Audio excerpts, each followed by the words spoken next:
Too often we see a behavior, we personalize it, we judge it, and we want to seek corrective action. What's the quote unquote punishment for this, etc., versus seeing a behavior and taking a step back, not making it personal, not judging that young person or that adult and saying, what might be going on in their life? Identifying trauma in children is not easy.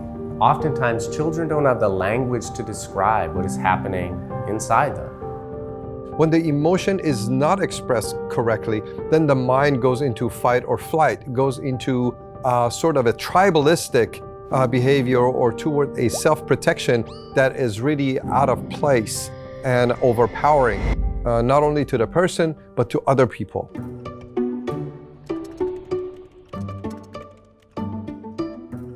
So the impacts of trauma, for example, in preschoolers can look very different than it is, say, for teenagers or adults.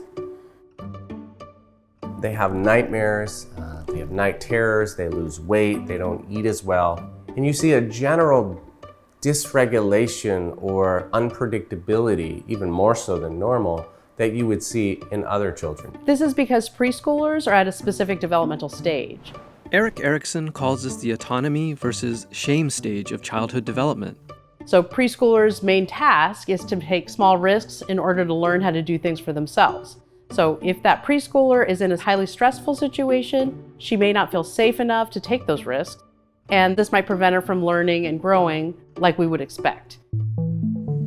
In elementary school, some signs might include kids becoming anxious or fearful. They may withdraw from their peers. They may be having school difficulties. They could fixate on talking about their traumatic experiences, or they could be having experiences and feelings of guilt and shame. And oftentimes, when you see a child respond to a little event with big feelings, we know something is going on. Children at this age are trying on what we call initiative versus guilt. Can I do this thing? And is it okay?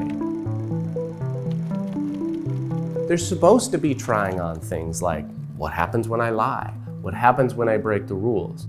But what we see in kids who are experiencing trauma is there's not really a rhyme or reason to what is going on. And again, we know because they're spending time in their survival brain, oftentimes they're not aware that they're doing what they're doing or why.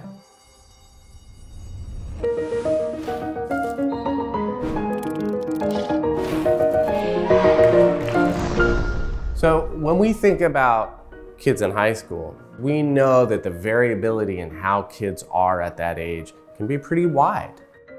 Kids who are experiencing trauma, though, oftentimes will engage in what we call risky behavior. So you might see these children engage in self-harm. You might see them be very numb, sort of spaced out. You might see them be very aggressive, seeking out physical confrontations. You also might see excessive alcohol or substance use. Remember, one of the easiest ways to get the body to come back online, to feel safe, to feel soothed, unfortunately, is the use of drugs and alcohol. So kids begin to test that out. That can I use this thing from the outside to make me feel better? According to Erikson, middle and high school children are in their identity versus role confusion period of their development. What's really tricky is their job as a teenager is to be apart from us, their caregivers, to do the opposite of what we're doing, because that's how they figure out who they are.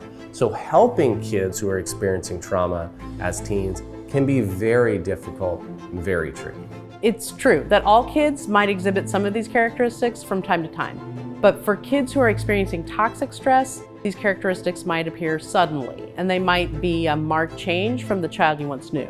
So we look at these behaviors and we couple them with our own willingness to sit and be available and listen and talk. We try to have a trauma-informed resiliency lens going from not what is wrong with you, which I think most people do, to what's happening, what's going on with you. It isn't what is wrong with you, but it's what's right with you. When we overtly notice what they are doing well, it really helps to build in them these protective factors. As we listen to them and listen not to be able to sometimes give a response, but to listen with empathy, to listen really from a place where they teach us, then we can learn a lot, because children have a lot to say.